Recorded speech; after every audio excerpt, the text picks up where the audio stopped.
আপনাদের সবাইকে স্বাগত। আজ আমি একটা খুব সাধারণ রান্না নিয়ে আপনাদের সামনে চলে এসেছি। আজ আমি আপনাদের দেখাবো আর মাছের কালিয়া। এখানে আমি 5 পিস আর মাছ নিয়েছি, তার সঙ্গে পেঁয়াজ কুচি আছে। এখানে আমার 1.5 খানা পেঁয়াজ আছে, একটা বড় পেঁয়াজ আর একটা বড় পেঁয়াজের হাফ আমি এখানে স্লাইস করে কেটে নিয়েছি। টমেটো কুচি আছে, ধনেপাতা আছে, আর ফোড়নের জন্য আছে একটা তেজপাতা আর গোটা গরম মশলা, দারচিনি, এলাচ, লবঙ্গ। প্রথমেই আমি মাছটা একটু নুন হলুদ মাখিয়ে নেব। একটু হলুদ দিলাম, এই হাফ স্পুন মতো, তার সঙ্গে একটু সল্ট। আমি এখানে পিঙ্ক সল্ট ব্যবহার করি, তো সেই জন্য আমি পিঙ্ক সল্টই দিলাম। আর যেটা দেব সেটা হচ্ছে একটু সর্ষের তেল,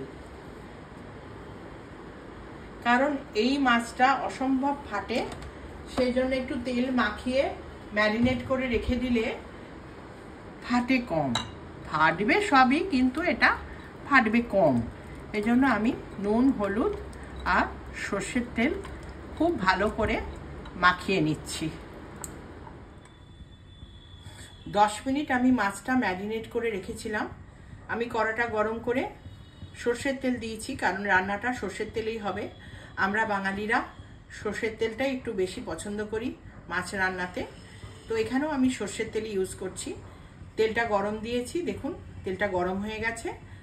মাছটা প্রায় 10 মিনিট মতন একটু ম্যারিনেট করে রাখলাম নুন হলুদ আর সর্ষের তেল দিয়ে। এবার আমি মাছটা ভেজে নেব। আমি এখানে এর কভারটা ইউজ করছি, কারণ এই মাছ অনেক সময় ফাটে, সেই জন্য।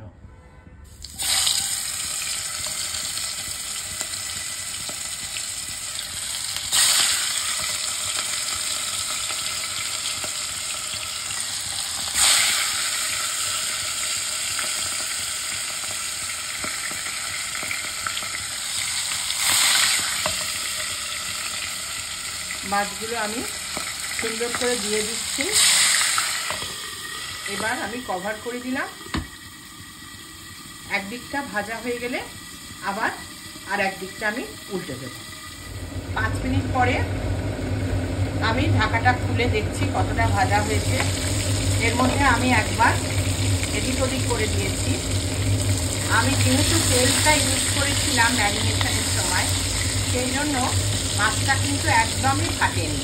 বন্ধুরা, আপনারাও নুন হলুদ আর সর্ষের তেল একটু মাখিয়ে নেবেন, তাহলে দেখবেন মাছ কিন্তু আর একদমই ফাটবে না। এটা একটা ছোট টিপ বলা যেতে পারে, কারণ এর এই তেলটা ভীষণ ফাটে। মাছটা আমি সুন্দর করে তুলে নিলাম। এবারে আমি রান্নাটা স্টার্ট করছি। প্রথমে আমি দিয়ে দেব গোটা গরম মশলা, তারপরে যাবে পেঁয়াজ কুচি। এখানে 1.5 খানা পেঁয়াজ আছে, একটা বেশ বড় আর একটা মাঝারি সাইজের, সেটা অর্ধেকটা।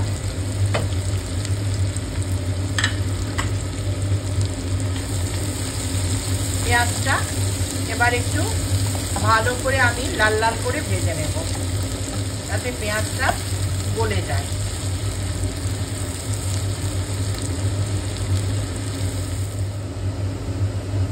দেখুন বন্ধুরা, পেঁয়াজটা কিন্তু ভাজা হয়ে গেছে, বেশ একটু লাল লাল করে আমি ভেজে নিয়েছি। এই পর্যায়ে আমি এক এক করে আদা রসুন সব কিছু দিয়ে দেব। এখানে আমি 1 চামচ রসুন বাটা দিচ্ছি, 1.25 চামচ আদা বাটা দিলাম। এইবারে টমেটোটা দিয়ে দেব,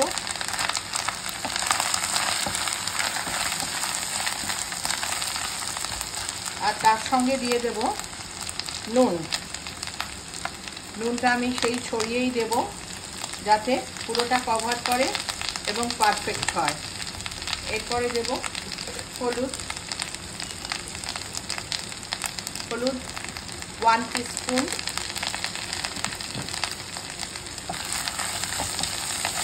এবার সামান্য একটু জল দিয়ে দেব মশলাটা কষানোর জন্য।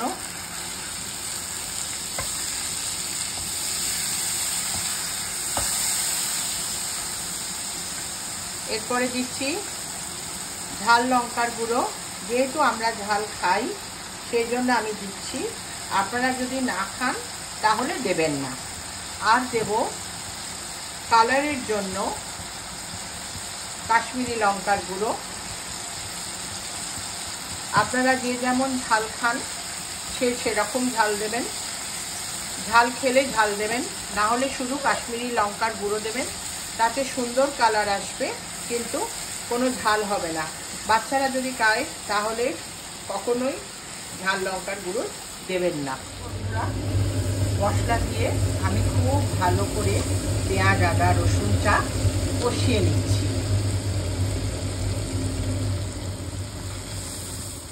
আমার কিন্তু রান্নাটা দেখুন একদম কষানো হয়ে গেছে। পারফেক্ট এটা কষাতে হবে, না হলে কিন্তু টেস্ট হবে না। এবারে আমি জল দিয়ে দেব। এই এতটা পরিমাণে জল দিচ্ছি কারণ আমি এই পর্যায়ে একটু ফুটে গেলেই মাছটা দেব। দেখুন বন্ধুরা, ঝোলটা কিন্তু একদম ফুটে গেছে। এই পর্যায়ে আমি মাছগুলো দিয়ে দেব এক এক করে। এভাবে মাছগুলো আমি দিয়ে দিচ্ছি।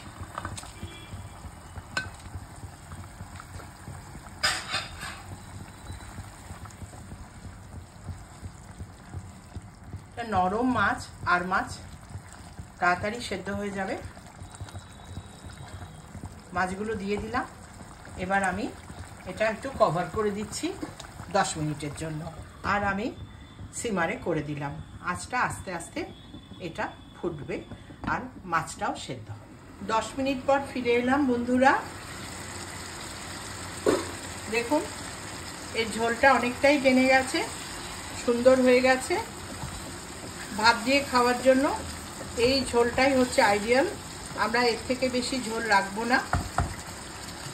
এরপরে আমি একটু গরম মশলার গুঁড়ো ছড়িয়ে দিচ্ছি। এটা আমি বাড়িতেই করি। আগেও আমার ভিডিওগুলোতে আমি বলেছি যে গোটা গরম মশলা যেরকম দারচিনি, লবঙ্গ, এলাচ, ছোট এলাচ, বড় এলাচ, সাজিরে, সামরিচ, জায়ফল, জয়িত্রী সব কিছু আমি একটু ড্রাই রোস্ট করে নিয়ে গুঁড়ো করে রাখি। এটা বিরিয়ানিতেও দেওয়া হয়। সব কিছু রান্নাতে আমি এই মশলাটাই ইউজ করি। এর উপরে আমি একটু ধনেপাতা কুচি ছড়িয়ে দিচ্ছি।